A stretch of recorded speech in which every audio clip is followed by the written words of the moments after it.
Win this, and I'll give you $100 million, the billionaire laughed, never expecting what came next. The maid's daughter accepted his challenge with quiet determination that would soon turn his world upside down. When she succeeded, his face drained of all color as he realized the magnitude of his careless promise. Before we begin, make sure to subscribe to the channel and comment where you're watching from. The echo of John Smith's laughter filled the marble-clad library, bouncing off shelves lined with first editions and priceless art. Afternoon sunlight streamed through tall windows, catching dust motes that danced in the air like tiny constellations. The billionaire lounged in his leather chair, crystal tumbler of scotch dangling carelessly from his manicured fingers, surrounded by a semicircle of business associates who mirrored his amusement with practiced smiles. "Beat me at chess, and I'll give you $100 million, he scoffed, gesturing toward the exquisite jade and marble chessboard positioned by the fireplace. His voice carried the absolute certainty of a man who had never truly lost anything in his life. The assembled guests, investors, partners, and rivals alike, chuckled appreciatively at what they recognized as merely another display of John's infamous bravado. Standing awkwardly near the mahogany doors, Mary Johnson kept her eyes downcast as she methodically dusted the lower shelves. The housemaid's uniform hung slightly loose on her thin frame, a silent testament to long hours and modest meals. She pretended not to hear the conversation, having learned long ago that invisibility was the safest position in the homes of the wealthy. Her hands moved automatically across the spines of leather-bound volumes worth more than her yearly salary. Mary flinched almost imperceptibly when she heard her employer's voice directed toward her. "You play chess, don't you, Mary? I've seen you eyeing the board before." John's question wasn't genuine interest, but rather another performance for his audience, the magnanimous master acknowledging a servant. Before the flustered woman could respond, movement from the doorway drew everyone's attention.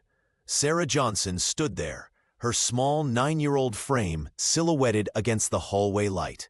The girl's untamed brown curls framed a face too serious for her years, her school uniform slightly rumpled from the bus ride across town to her mother's workplace. Mary's eyes widened in alarm. "Sarah, you should be waiting in the—" But the child stepped forward with surprising composure, her gaze steady as she looked directly at John Smith, breaking the unspoken rule that servants and their families should never make such bold eye contact with their employers. "My mother may not play, sir," Sarah said, her voice clear and unwavering in the suddenly silent room. "But I do." The smiles froze on the faces of the assembled elite as they witnessed the unthinkable, a child challenging the titan of finance. John's expression shifted from amusement to curiosity, completely unaware that this moment would become the first crack in the foundation of his empire. A hush fell over the room as the gathered investors, servants, and even John's stone-faced rivals turned their attention to the small girl. The library, with its towering shelves and priceless first editions, seemed to hold its breath. John Smith picked up the White King, spinning it between his fingers, his lips curled in a smug grin that had intimidated countless business opponents before. "You, a child? You want to play against me?" he scoffed, eyeing Sarah Johnson with amused disbelief. The financier's voice carried the confidence of a man who had never tasted defeat, especially not at a game he considered his intellectual domain. Several of the investors exchanged uncomfortable glances. They had witnessed John's ruthlessness in boardrooms across the country, but this felt different, crueler somehow. The housemaid's daughter stood her ground, her untamed brown curls framing a face that showed no fear. "Fine," John finally declared, his voice echoing against the marble columns. "Let's make this interesting. Beat me, and the money's yours. $100 million. He paused, savoring the absurdity of it. "Lose, and your mother is gone forever. Fired. Blacklisted from every decent household in this city." Mary gasped softly from her position near the doorway, her duster clutched tightly in trembling hands. She wanted to rush forward, to protect her daughter from this impossible situation. But something in Sarah's posture stopped her. The stakes hung in the air, heavy and cruel. But Sarah's eyes didn't waver. She had learned chess at her grandfather's knee, in their tiny apartment with the flickering lights, on a board with missing pieces they replaced with buttons and coins. In those games, she'd learned to see 10 moves ahead. "I accept," she said, her voice surprisingly steady for a 9-year-old facing down a titan of finance. Without waiting for further invitation, Sarah pulled out the heavy mahogany chair opposite John. Her feet barely touched the floor as she settled herself, facing the billionaire across the battlefield of jade and marble chess pieces that probably cost more than her mother made in a year. One of John's rivals, a silver-haired man in an impeccable suit, leaned forward with newfound interest. The servants along the wall exchanged worried glances, their loyalty to their employer battling with unexpected sympathy for the child. John finished arranging the pieces, each one placed with precision and confidence. "White moves first," he announced, gesturing to Sarah's side of the board. "Ladies first, even little ones." Sarah's small hand hovered over her pieces, her mind already calculating possibilities, remembering her grandfather's words. Chess isn't about the first move, it's about the last. The library, usually a sanctuary of power and silence, was suddenly alive with tension. Sunlight streamed through the arched windows, catching the dust motes dancing in the air and illuminating the tableau before everyone. A titan of finance versus a child from the other side of the city. The gathered investors whispered among themselves, some smirking at what they assumed would be a quick humiliation. Others shifting uncomfortably at John Smith's casual cruelty. John's confidence bordered on arrogance as he set up the pieces, his manicured fingers placing each one with practiced precision. The jade and marble chessboard, an antique that had once belonged to a European duke, gleamed under the afternoon light. He was convinced he was facing an easy victory, already imagining the story he would tell at his next executive dinner. "I'll give you white," he offered with false generosity. "First move advantage. You'll need it." His voice carried that particular tone of the ultra-wealthy, the certainty that the world existed to bend to their will. But Sarah's hands moved with quiet precision, her eyes carefully scanning the board.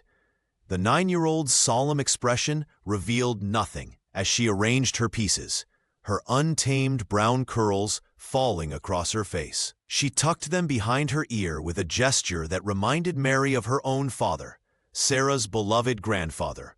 The housemaid stood frozen near the mahogany bookshelves, clutching her dusting cloth, torn between maternal pride and terror. She knew what this wager meant, everything they had versus everything they could gain. Sarah's mind traveled back to evenings spent in their cramped apartment, where her grandfather had taught her the game on a battered plastic board, with missing pieces sometimes replaced by buttons. "Chess isn't about the pieces you have," he'd whispered, the kitchen light flickering above them. "It's about how you use them." The clock on the mantel ticked loudly in the silence. Outside the mansion's walls, the city continued its rhythm. Cars honking, people rushing to jobs. Children playing in parks, unaware that in this marble-clad room, a battle was beginning that would alter the course of 2 families forever. "Are you sure you understand the rules?" John asked, his tone dripping with condescension. Sarah looked up, meeting his gaze directly for the first time. "I understand everything perfectly, Mr. Smith," she replied, her voice small but unwavering. "Shall we begin?" Mary Johnson stood at the edge of the library, her fingers nervously twisting the hem of her uniform. Her heart thundered in her chest, each beat a reminder of what was at stake. She was torn between maternal pride watching her daughter's courage and absolute terror at the consequences of failure. 9 years of raising Sarah alone after her husband's death, working double shifts and sacrificing everything, could all be undone with a single game. She knew the risks all too well. One wrong move could cost her not just her job, but everything she had built for her family. The marble-clad room fell silent as John Smith studied the board with practiced confidence. The billionaire's fingers hovered over his pieces, his expression one of casual amusement rather than concentration. He made his opening move, aggressive and overconfident, pushing his king's pawn forward with a flourish that seemed to say this would be over quickly. "Your move, little girl," he said, checking his watch as if he had more important appointments waiting. Sarah's small hand moved with surprising steadiness as she responded with the classic pawn to e4. Her eyes never left the board, her mind already calculating possibilities 3, 4, 5 moves ahead, just as her grandfather had taught her during those precious evenings in their tiny kitchen. The gathered investors and household staff watched, breathless, as the first battle lines were drawn. Mary caught whispers from the corner where John's business associates stood, their skepticism evident in hushed tones and raised eyebrows. One man in an expensive suit nudged another, a smirk playing on his lips as he watched the child facing the financial titan. "Is he seriously playing against the Maid's kid?" someone whispered. The antique clock on the mantel ticked loudly in the silence, marking each second of this unlikely confrontation. Sunlight streamed through the tall windows, illuminating dust particles dancing in the air and casting a golden glow on the jade and marble chessboard that probably cost more than Mary earned in a year. Sarah sat perfectly still, her feet barely reaching the floor from the ornate chair. Her untamed brown curls framed a face of intense concentration. The child showed none of the nervousness that threatened to overwhelm her mother. John captured one of Sarah's pawns with a quick, dismissive move. "First blood," he announced with a smile that didn't reach his eyes. The game had begun, and with it, the invisible threads of both families' fates were being rewoven with each calculated move across the checkered battlefield. John Smith leaned forward in his leather chair, his manicured fingers dancing across the chessboard with practiced precision. His bishops sliced diagonally, knights hopped in L-shaped patterns, each move executed with theatrical flair. The billionaire's strategy was aggressive, overwhelming force applied with ruthless efficiency, the same approach that had built his financial empire. "Your move," he announced, not bothering to hide his smirk as he captured one of Sarah's pawns, adding it to his growing collection of pieces. The 9-year-old girl sat perfectly still, her small frame dwarfed by the ornate chair. She studied the board with an intensity that belied her age, her brown curls falling across her face as she considered her options. The library fell silent except for the ticking of the antique clock and the occasional nervous shifting of Mary, who watched from the corner with her hands clasped tightly together. "I've played grandmasters, you know," John said casually, filling the silence. "Men who've dedicated their lives to this game." His voice carried the easy confidence of someone who had never truly been challenged. Sarah didn't respond. Instead, she advanced another pawn, seemingly insignificant against the financier's aggressive formation. But there was method in her moves. Each pawn supported another, creating an interlocking defense that grew stronger with each turn. The billionaire frowned slightly as his attack met unexpected resistance. He launched his queen into the fray, expecting to break through her defenses. "This is chess, not a turtle shell contest," he muttered. Yet Sarah remained unfazed. Her small fingers moved another pawn forward, reinforcing her position. In her mind, she wasn't in this opulent library, but back in her grandfather's kitchen, where he'd taught her under the buzzing fluorescent light. "Patience," he would say, his weathered hands arranging the plastic pieces. "Let them come to you. Every pawn matters." John's irritation grew visible as his elaborate attacks found no weakness. His eyes narrowed, scanning the board for vulnerabilities that weren't there. The girl's strategy was maddeningly simple yet effective, a fortress built of the game's least valuable pieces. Mary watched her daughter with a mixture of terror and pride. She recognized the expression on Sarah's face, the same quiet determination her father had shown in life's hardest moments. "You can't hide behind pawns forever," John declared, launching another coordinated assault with his powerful pieces. Sarah looked up briefly, meeting his gaze with calm certainty before returning her attention to the board. She didn't need to respond with words. Her next move, advancing yet another pawn to strengthen her position, spoke volumes. The message was clear. Sometimes the smallest pieces, when properly positioned, could withstand the greatest power. The grandfather clock in the corner of the library marked 30 minutes since the game had begun. John Smith's initial amusement had completely evaporated, leaving behind a tightening in his jaw that hadn't been there before. He glanced at his audience, the investors who had come to discuss his newest acquisition, his household staff who had paused their duties, and his business rivals who were now watching with undisguised interest. This was supposed to be a quick, humiliating lesson for the help, not a prolonged battle.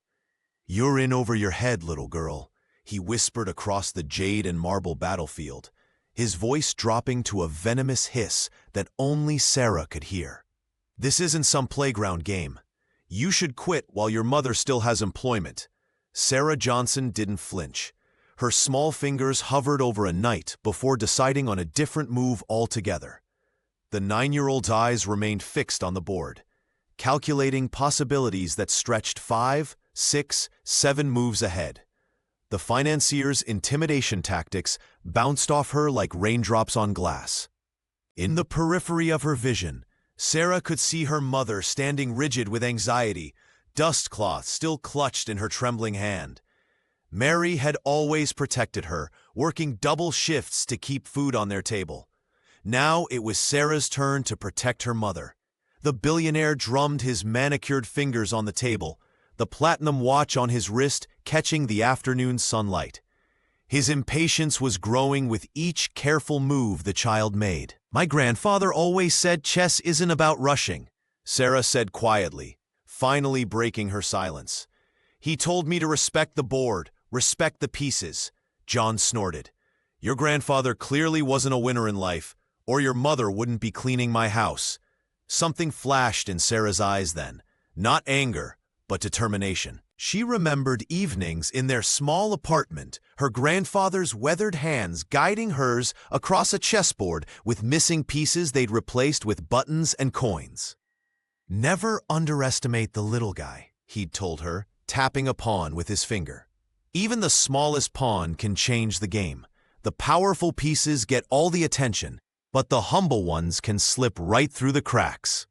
Sarah advanced a pawn, seemingly insignificant among the grander pieces. The move appeared inconsequential to everyone watching, perhaps even to John himself. But in that moment, she had set in motion a strategy that would take 15 more moves to reveal itself. A patient, invisible web that was already beginning to entangle the master of finance who sat across from her, still blind to the true threat on the board. The tension in the library grew palpable as John Smith's fingers hovered over his bishop. His nostrils flared with each calculated move, the veins on his temples becoming more pronounced as the minutes ticked by. The billionaire had abandoned his earlier playful demeanor, now leaning forward with predatory focus, determined to crush this unexpected challenge. "Your move is taking quite some time," he said, voice dripping with condescension. "Perhaps this is getting too difficult for you." Sarah Johnson's small hand remained steady as she captured his knight without hesitation. Her eyes never left the board, the jade and marble pieces reflecting in her unwavering gaze. Where John's moves were aggressive and flashy, hers were subtle, quiet repositioning that seemed inconsequential until they weren't. "Check," she said softly. John's jaw tightened. He shifted in his leather chair, the expensive fabric creaking under his tension. The gathered investors exchanged glances, their earlier amusement transforming into uncomfortable silence. This wasn't the easy victory they had expected to witness. From her position near the arched windows, Mary watched her daughter with a mixture of terror and awe. Tears welled in her eyes as she clutched her cleaning cloth, knuckles white. The housemaid had spent years teaching Sarah to be invisible in spaces like this. to move through the world of the wealthy without drawing attention. Yet here was her child, commanding the attention of everyone in the room. Mary didn't understand the game's complexities, the strategies and counter-strategies that her late father-in-law had taught Sarah during those precious afternoons in their apartment. But she recognized courage when she saw it. Her daughter, barely visible above the table's edge, was showing more bravery than anyone in this mansion had likely ever needed. John made another aggressive move, sacrificing a pawn to break through Sarah's defenses. "There," he said with a smirk. "Let's see how you handle that." The little girl studied the board, her untamed curls falling forward as she considered her options. Without rushing, she moved her rook to a seemingly random position. The billionaire nearly laughed, thinking he'd finally rattled her, but the investors saw it first. How the seemingly inconsequential move had quietly strengthened her position while opening a trap for John's queen. One of them coughed nervously, causing John to look up with irritation before returning his attention to the board. Mary pressed her hand to her mouth, watching her daughter's quiet resilience in the face of such overwhelming power. In this moment, the housemaid understood something profound. True strength wasn't about wealth or status. It was about facing impossible odds with dignity intact. Sweat beaded on John Smith's forehead as he watched the child dismantle his carefully constructed strategy. The marble pieces gleamed under the library's chandelier, witnesses to his growing desperation. This was supposed to be entertainment for his investors, a cruel joke at a servant's expense, not a genuine challenge to his intellect. "Let's be reasonable here," John said, lowering his voice to a conspiratorial whisper. His fingers drummed against the polished table edge. "This has gone far enough. Forfeit now and your mother keeps her job. No one needs to know about our little game." He glanced toward Mary, who stood rigid by the bookshelves, her hands clasped so tightly her knuckles had turned white. The financier leaned forward, his expensive cologne wafting across the chessboard. "Think about it, Sarah. This isn't just about today. Your mother needs this position. I can make things very comfortable for both of you." The threat beneath his offer hung in the air like poison. Several of the investors shifted uncomfortably. They were accustomed to John's ruthlessness in business, but watching him intimidate a 9-year-old girl crossed a line even they recognized. Sarah's small fingers hovered over her knight. The room seemed to hold its collective breath. The child's untamed curls fell across her face as she studied the board, calculating possibilities far beyond what John had anticipated. When she finally looked up, her gaze was steady and unflinching, the eyes of someone who had nothing to lose and everything to gain. "It's your move, Mr. Smith," she replied simply. The billionaire's jaw tightened. For the first time since the match began, uncertainty flickered across his face. This wasn't the response of a frightened child. This was the calm defiance of a worthy opponent.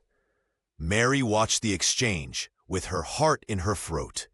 She recognized that look in her daughter's eyes, the same determination her late father had shown when teaching Sarah chess in their tiny kitchen, the same quiet courage that had sustained their family through years of hardship. John's hand trembled slightly as he reached for his bishop. The power dynamic in the room had shifted imperceptibly but undeniably. The spectators sensed it. The air crackled with tension. The man who controlled empires, who broke competitors without remorse, who had never known defeat, was no longer commanding this game. With each passing moment, the impossible seemed increasingly possible. The pawn might indeed become a queen, and the billionaire, for perhaps the first time in his adult life, was afraid. The sun dipped lower through the arched windows, casting long shadows over the chessboard and transforming the library into a theater of gold and shadow. John Smith's face had become a thundercloud, his jaw clenched so tightly a muscle twitched beneath his skin. His eyes darted over the pieces, calculating, recalculating, as the first tendrils of doubt crept into his mind. The billionaire shifted in his leather chair, the soft creak echoing in the tense silence. He ran his finger along the edge of the board, a nervous habit he hadn't displayed since his youth. The investors who had gathered to witness what they thought would be an amusing diversion now stood transfixed, sensing the shift in power occurring before them. John's mind drifted to his childhood, to the cold afternoons spent across from his father in a study not unlike this one. He could still hear the man's voice, sharp as winter. Chess isn't about playing, it's about winning. Crush them before they can crush you. Those lessons had served him well in business, turning the Smith empire into a juggernaut that devoured smaller companies without mercy. A memory surfaced, his father's hand slamming down a knight, declaring checkmate with a cruel smile. Never show weakness, he'd instructed. Weakness is death in business and in life. Yet now, across from him sat Sarah Johnson, her small fingers hovering thoughtfully over a pawn.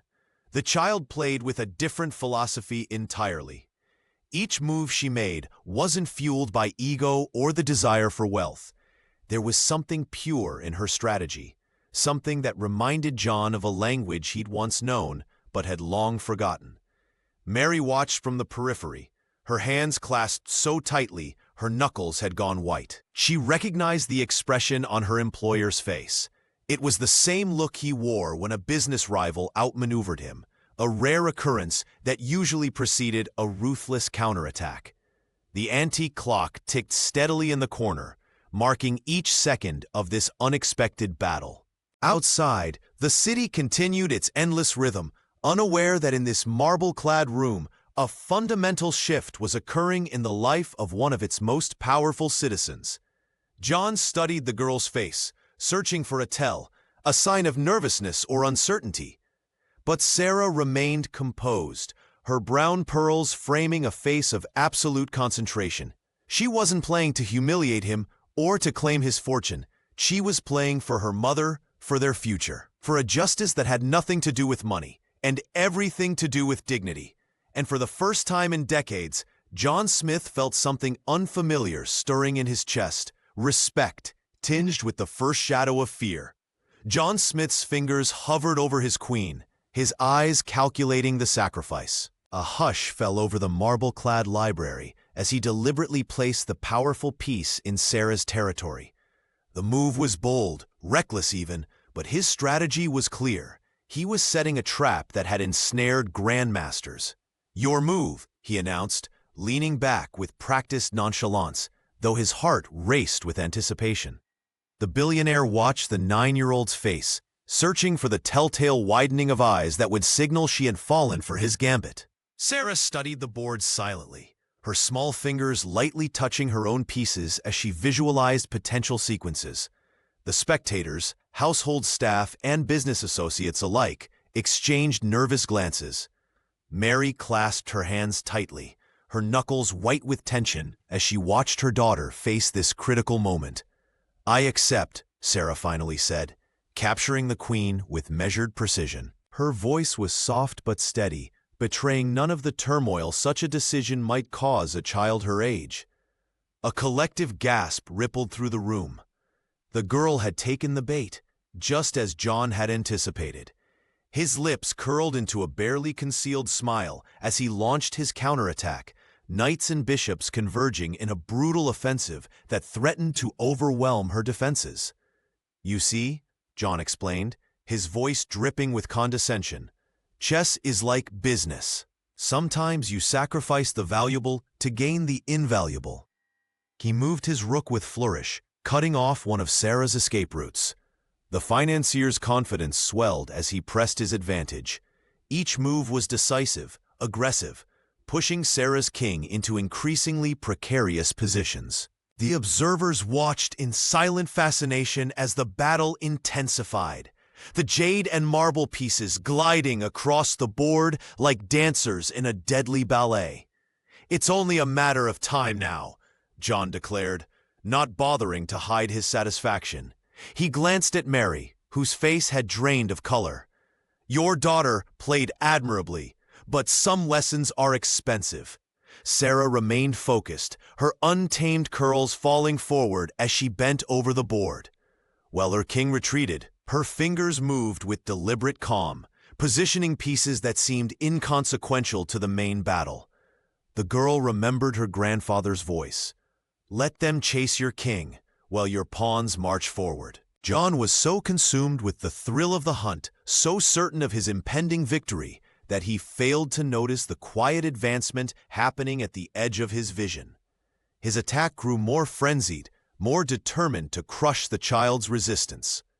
"It's over, little girl," he gloated, reaching for the piece that would deliver the final blow. But then he paused, his hands suspended in mid-air as his eyes caught something he had overlooked. A single pawn, quietly advancing while he had been blinded by his own brilliance. Sarah's king scrambled across the board, desperately seeking refuge from John's relentless assault. The billionaire's rooks and knights moved with surgical precision, closing in like predators sensing weakness. His eyes gleamed with the familiar thrill of victory, the same look he wore when crushing business competitors or acquiring failing companies. "It's over, little girl," John Smith taunted, his voice carrying across the library. "You played well." For a child, the gathered onlookers, his business associates and household staff, shifted uncomfortably as the financier's condescension filled the room. Mary Johnson clutched her hands together, her knuckles white with tension. She couldn't bear to watch her daughter's inevitable defeat, yet couldn't look away either. The stakes were too high, her job, their livelihood, their dignity. John reached forward with manicured fingers to make what he believed would be his triumphant final move. The afternoon sunlight streamed through the arched windows, illuminating the jade and marble chessboard like a stage. But suddenly, his hand froze mid-air. A tremor passed through his fingers as his eyes widened in disbelief. There, on the far side of the board, a single black pawn had been quietly advancing. Move by move, it had crept forward while John had been fixated on his glorious attack. Now it stood just one square away from the 8th rank, one move from promotion. "Impossible," he whispered, more to himself than anyone else. Sarah sat perfectly still, her small frame barely reaching the height of the table. Those solemn eyes watching the billionaire's reaction. She hadn't celebrated prematurely. She hadn't drawn attention to her strategy. Like her grandfather had taught her during those precious evenings in their tiny kitchen, she had let her opponent's arrogance become his downfall. John frantically scanned the board, his brilliant financial mind calculating every possible counter. But the truth was undeniable. He had left his defenses in ruins. His king stood exposed, his remaining pieces too far away to intervene. In his determination to crush this child, he had overlooked the humble pawn's potential. The antique clock ticked loudly in the silence, marking the moment when one of America's most powerful men realized he had been outmaneuvered by a 9-year-old girl from the wrong side of town. The pawn, that smallest, most overlooked piece on the board, was poised to transform into a queen, the most powerful piece of all. John's face, usually flushed with confidence, drained of color as the full implications dawned on him. $100 million. A reckless wager made in arrogance was about to become due. The pawn slid into position on the 8th rank, and the transformation was complete. The humble piece became a queen, the most powerful force on the board. Sarah Johnson's small fingers replaced the pawn with the queen piece, her movement deliberate and calm. "Checkmate," she said, her voice barely above a whisper. The word hung in the air of the marble-clad library, suspended in time like dust particles caught in the afternoon sunlight streaming through the arched windows. The antique clock on the mantelpiece ticked loudly in the absolute silence that followed, each second marking the collapse of John Smith's unassailable confidence. The billionaire stared at the board, his face draining of color. His hands, usually steady when closing multi-million-dollar deals, trembled slightly as they hovered over the pieces. He examined the board from every angle, desperate to find an escape route for his trapped king. There was none. "Impossible," he muttered, more to himself than anyone else. The gathered investors and business rivals shifted uncomfortably, witnessing the unthinkable. The great John Smith, the financial titan who prided himself on his strategic brilliance, had been defeated by a 9-year-old girl with untamed brown curls and worn sneakers. He looked up at Sarah, searching her solemn face for signs of trickery or luck. Instead, he found only quiet certainty in her eyes, the look of someone who had calculated 20 moves ahead while he had been blinded by his own arrogance. The housemaid's daughter sat perfectly still, her small shoulders straight, neither celebrating nor gloating. She had played not for glory, but for her mother, for survival, for justice, motivations far more powerful than mere pride. Around them, whispers began to ripple through the room. One of John's rivals couldn't suppress a smirk. A business associate coughed awkwardly into his hand. The household staff exchanged glances of disbelief and barely concealed satisfaction. John's mind raced through the game, replaying each move. How had he missed it? The pawn's advance had been so subtle, so patient, advancing one square at a time while he focused on grand attacks and dramatic sacrifices. He had dismissed it as insignificant, just as he had dismissed the child herself. He started, then stopped, words failing him for perhaps the first time in his adult life. The clock continued its relentless ticking, marking the moments of his most public humiliation. The undefeated master of finance and strategy had been brought low by a child, a housemaid's daughter, before a room full of witnesses who would never let him forget this day. And somewhere deep inside, beneath the shock and embarrassment, John Smith felt something unexpected stir: respect. Mary Johnson rushed to her daughter's side, hands trembling with a mixture of disbelief and overwhelming pride. Her fingers brushed Sarah's shoulders as if to confirm this moment was real and not some impossible dream. The housemaid's eyes darted nervously around the opulent library, suddenly aware that every person in the room, investors, servants, and John's business rivals alike, had their attention fixed on her 9-year-old daughter.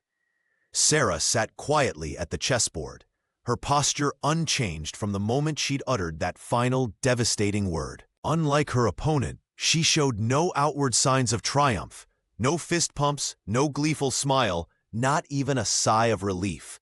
The girl's solemn demeanor remained intact, her eyes still focused on the battlefield of jade and marble where she'd orchestrated her victory.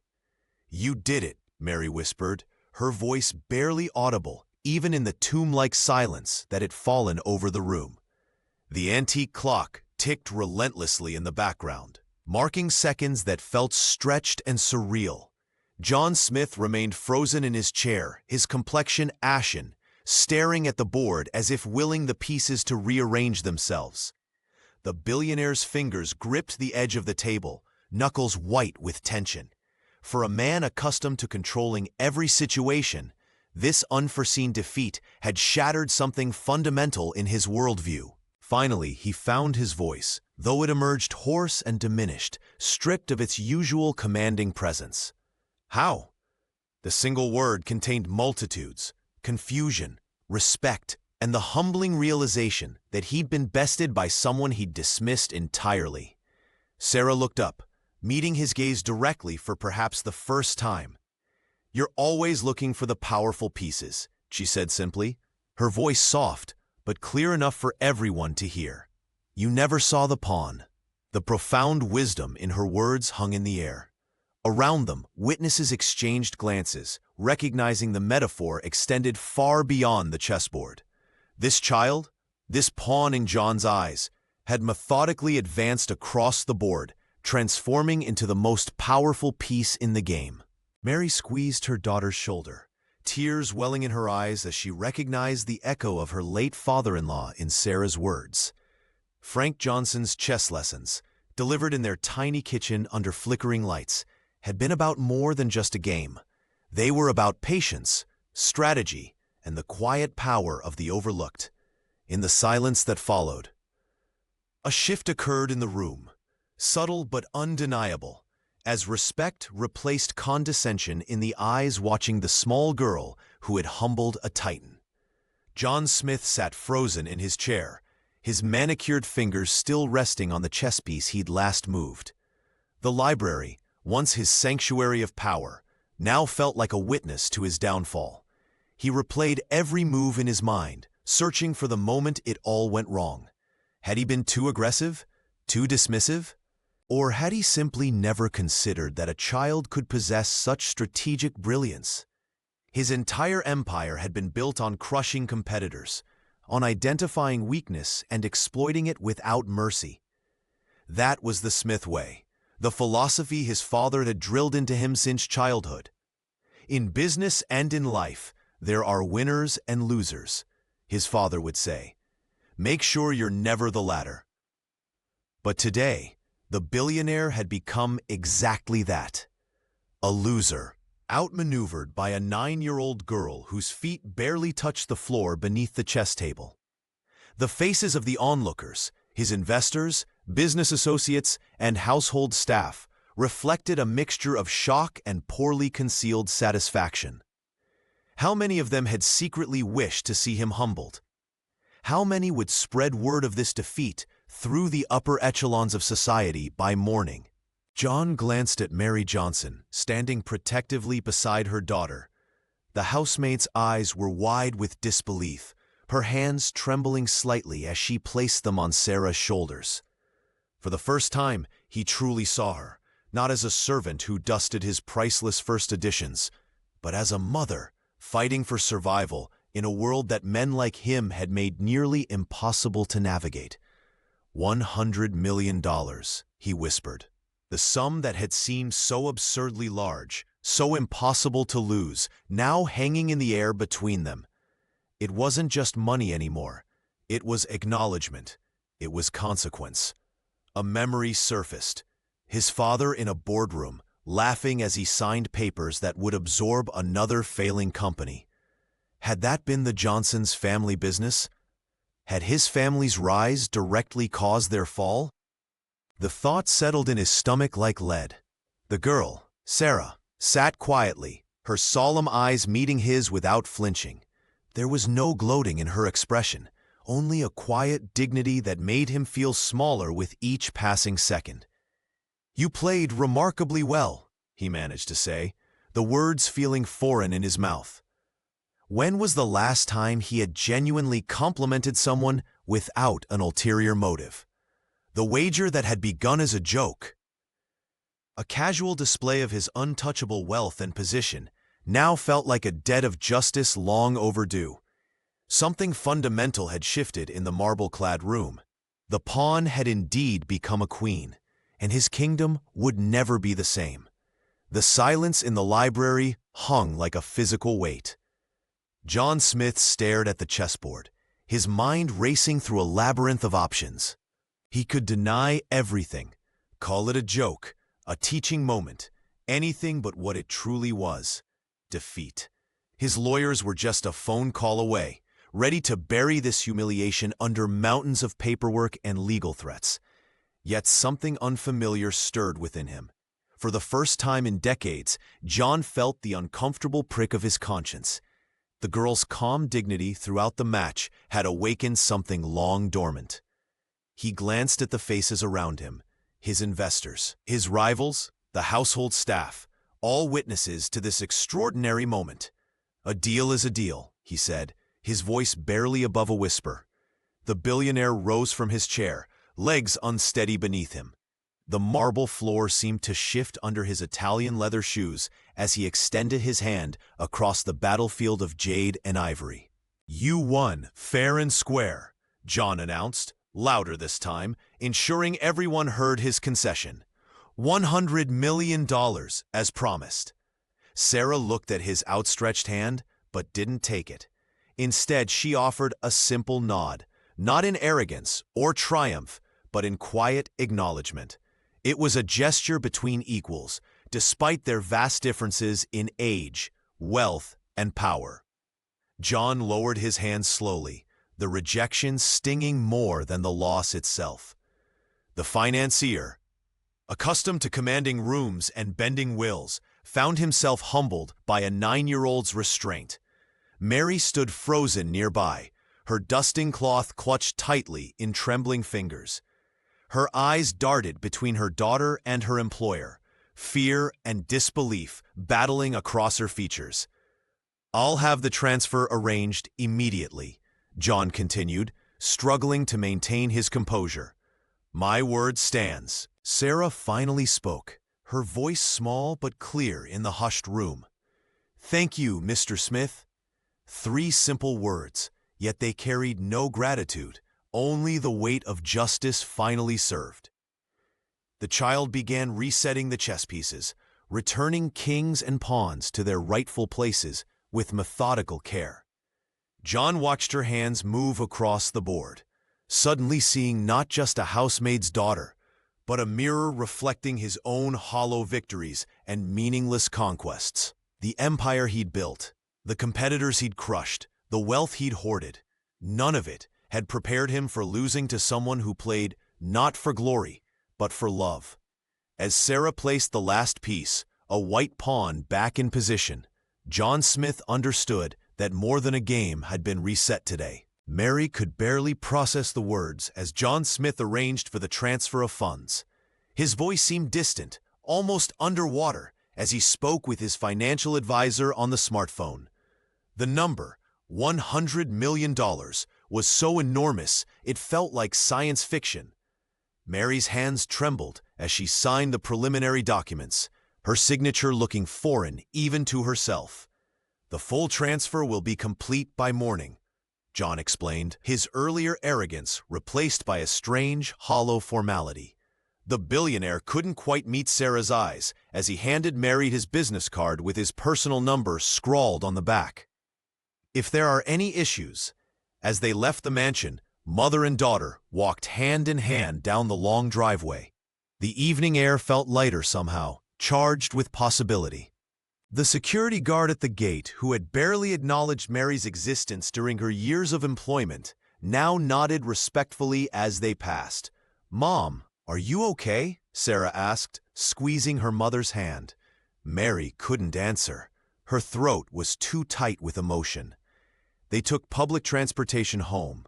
Perhaps for the last time, Mary realized with a jolt. Fellow passengers had no idea that the modestly dressed woman and her daughter were now worth more than everyone on the bus combined. In their modest apartment, with its water stains on the ceiling and the persistent smell of the neighbor's cooking, Mary collapsed onto the worn couch.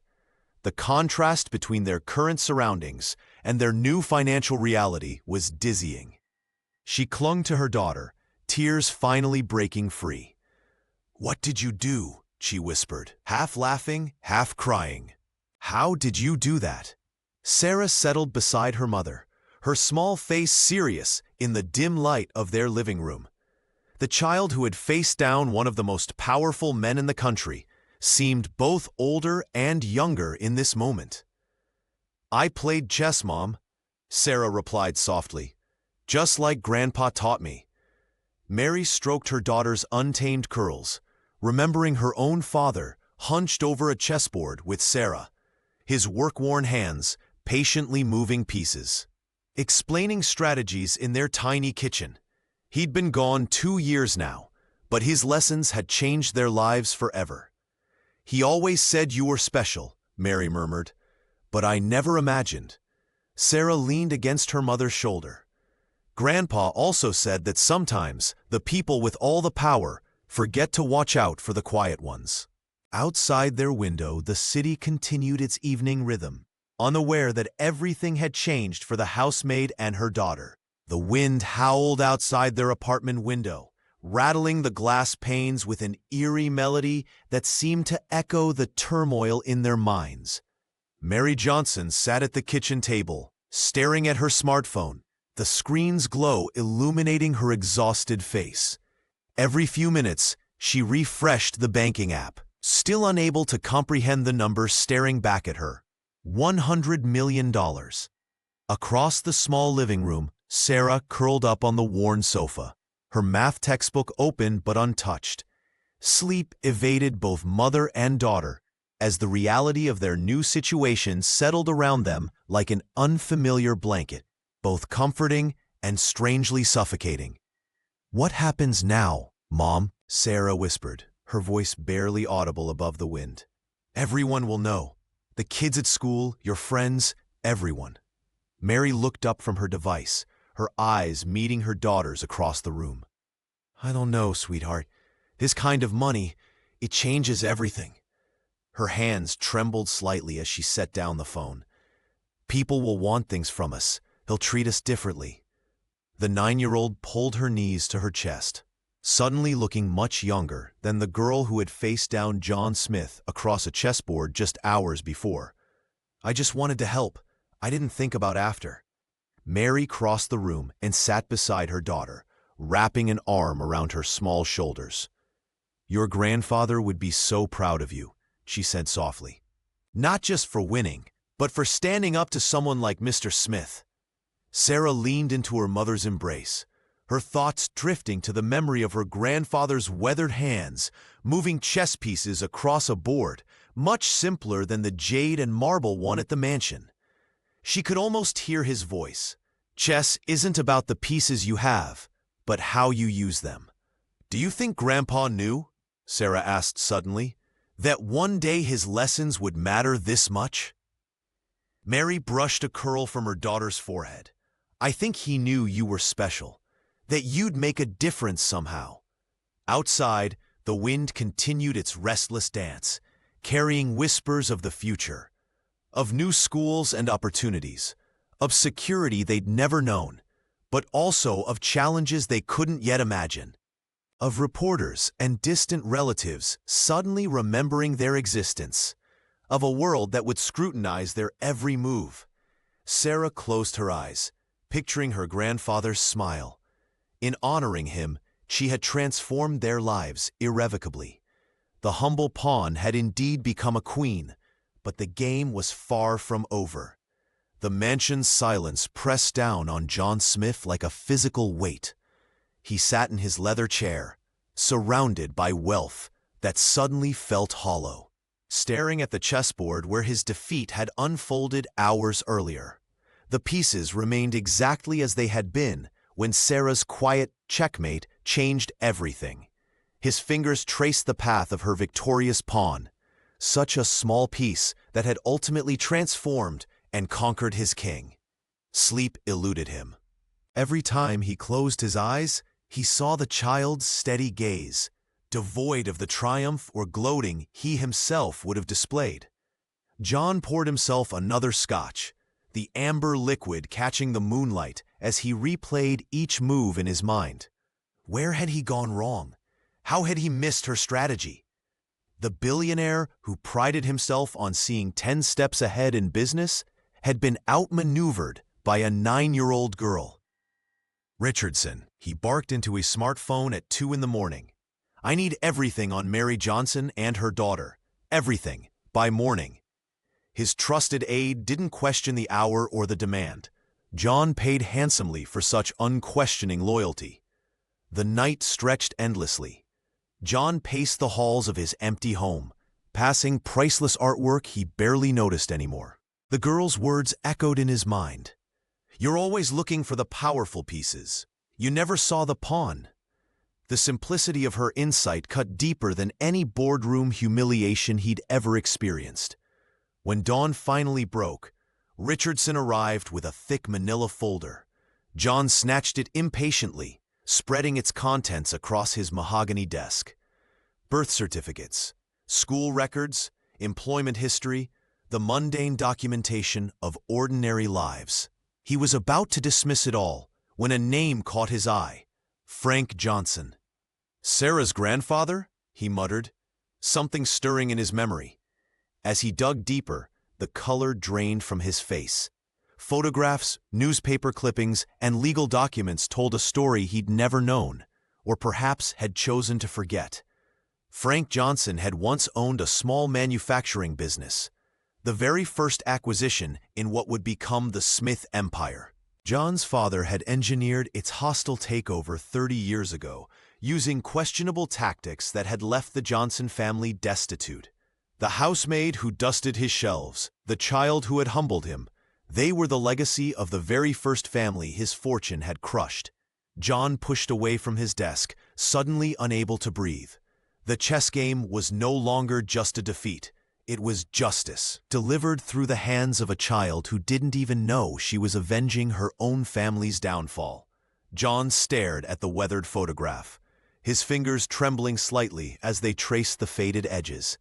There they were, his father, William Smith, standing proudly beside Frank Johnson in front of Reliable Manufacturing, the small factory that had produced machine parts for nearly 3 decades.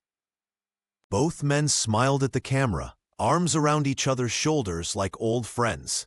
The date stamp read June 1982, just 6 months before William had orchestrated the hostile takeover that would become the cornerstone of the Smith fortune. The billionaire sank deeper into his leather chair, the weight of revelation pressing against his chest. His father had always painted the acquisition as brilliant business strategy, unnecessary consolidation in a competitive market. But the documents before him told a different story. William Smith had deliberately sabotaged Frank's supply contracts, spread rumors about the company's financial stability, and finally swooped in to purchase the struggling business for pennies on the dollar. "My God," John whispered to the empty office. Frank Johnson, Sarah's grandfather, had lost everything. The same man who had taught his granddaughter to play chess with such patience and foresight had been systematically destroyed by the Smith family's ambition.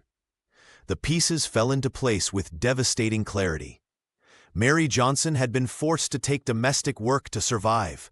Her father, once a respected business owner, had died in relative poverty. And Sarah, brilliant, unassuming Sarah, had grown up without the opportunities that should have been her birthright. John ran his hands through his graying hair, shame burning in his throat. The chess match hadn't been just a game or a random challenge. It had been an unconscious reckoning, the universe's way of balancing accounts across generations. He thought of Sarah's calm eyes as she'd claimed victory, of Mary's dignified posture despite years of servitude in his home. Neither had known the connection, or if they did, they'd never mentioned it. Their quiet resilience made his own privilege feel even more unearned. The $100 million suddenly seemed paltry, a token gesture against decades of injustice. This wasn't charity or even the payment of a wager. It was restitution, incomplete and long overdue. John reached for his phone, calling his lawyer. "I need you to prepare additional documents," he said, his voice finding new resolve. The Johnson family deserves more than money. They deserve their legacy restored. As he hung up, John looked once more at the photograph. The 2 men smiled back at him across time, unaware of how their fates would diverge, how one family would rise on the ruins of another. But perhaps it wasn't too late to make amends, not just with money, but with truth, acknowledgement, and a chance to rebuild what had been wrongfully taken. The autumn sun cast long shadows through the windows of the Johnsons' new home as John Smith's sleek vehicle pulled into the driveway. It wasn't the mansion he was accustomed to, but the modest suburban house represented something far more valuable than real estate. It represented justice. John straightened his tie before knocking, a manila envelope tucked under his arm, containing legal documents and something else, something personal. When Mary opened the door, her expression remained guarded. The woman who had once dusted his bookshelves now stood eye to eye with him, no longer an employee, but an equal. "Please come in," she said, leading him to a living room furnished with simple, comfortable pieces, nothing like the ostentatious luxury he surrounded himself with. Sarah sat at a small table, a chess set before her. The 9-year-old's eyes held the same steady confidence they had on the day she'd changed everything. John nodded respectfully toward her, remembering how those small hands had dismantled his empire of arrogance. "I brought something I thought you should see," he said, removing an old photograph from the envelope. The image showed two young men standing proudly before a small factory. His father and Frank Johnson, Sarah's grandfather. "Your grandfather and my father were partners once," John explained, his voice thick with regret, "before my father pushed him out and took everything." Mary's hand flew to her mouth as she recognized her father in the faded image. "Dad never told me that money was never just a wager," John continued. "It was always yours. But I've come to understand that money alone can't right this wrong." He spread the legal documents on the coffee table. The establishment of the Frank Johnson Foundation, dedicated to supporting family businesses against corporate takeovers. The foundation would be funded with an additional $50 million beyond the wager. "I want Sarah to sit on the board," John said. "The foundation needs her perspective, the ability to see what powerful men like me often miss." Sarah approached the table, studying the papers with the same concentration she'd shown during their chess match. When she extended her hand, John took it, surprised by the firmness of her grip. "The game isn't over, Mr. Smith," she said, her eyes meeting his without hesitation. "It's just beginning." In that moment, in that simple living room, something profound shifted between them. This wasn't charity or guilt money. It was restitution, acknowledgement, and the beginning of a partnership that would reshape the landscape for countless families like the Johnsons. As John left, he glanced back at the house. For the first time in decades, he felt unburdened. A debt had been paid, and a new future born, one built on compassion, courage, and the quiet, unstoppable power of the underestimated.